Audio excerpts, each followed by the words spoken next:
Hi everyone, I'm Whitney from Sugar and Sparrow, and today I'm going to show you how to make my favorite white chocolate ganache recipe for drip cakes. White chocolate ganache is notoriously finicky, and it takes some practice and patience to create the perfect drips with it. Having made this recipe for the past several years, I have found what I think is the perfect consistency for drip cakes, plus some tips for success and troubleshooting. I hope this recipe becomes your go-to, and these tips help you master your future drip cakes.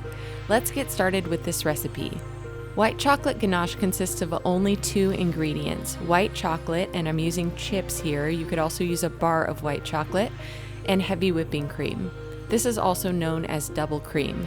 To get the consistency just right, I go with a 3-to-1 ratio of white chocolate to cream, or 3 parts white chocolate to 1 part heavy whipping cream. In other words, about 1 cup of white chocolate to 1/3 of a cup of heavy cream.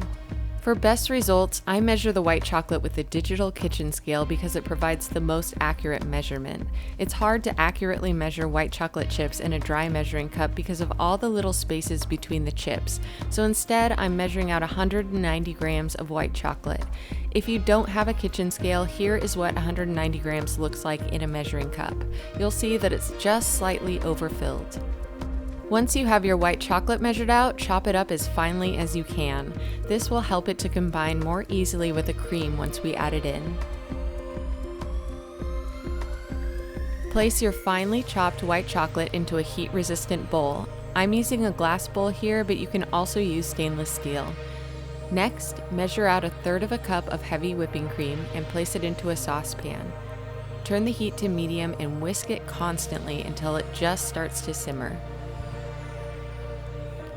If you've made chocolate ganache before with other types of chocolate, you'll notice that this recipe calls for less cream. This is because each type of chocolate has a different percentage of cocoa solids, therefore each requires a different amount of cream to create the right ganache consistency.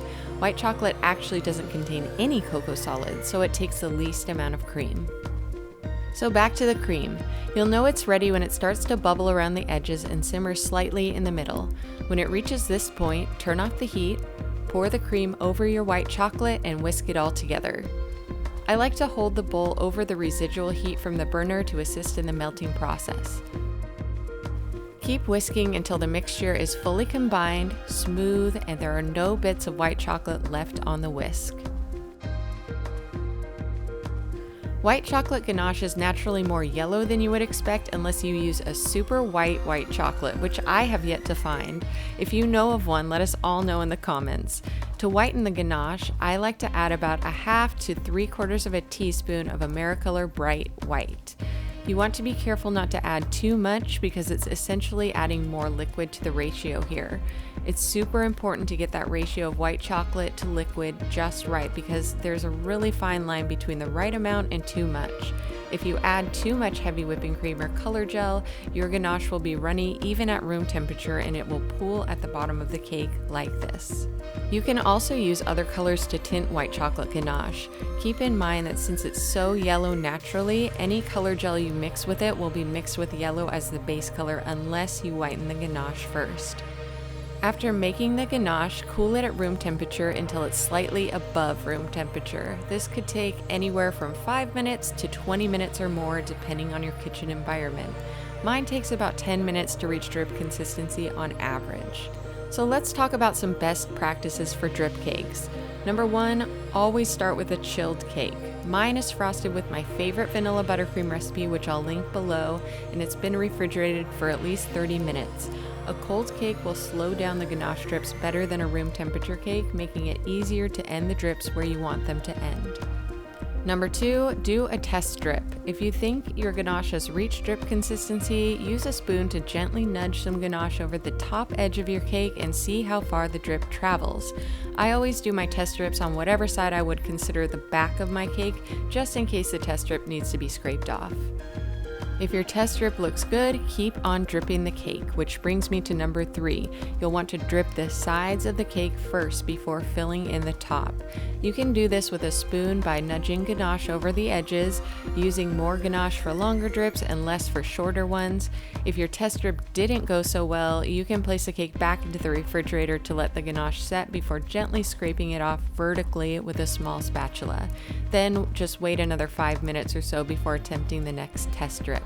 Another method for dripping the cake is with a piping bag. Simply fill a piping bag with your ganache and snip off about 1/8 of an inch opening, and then you can gently squeeze the ganache over the edges of your cake.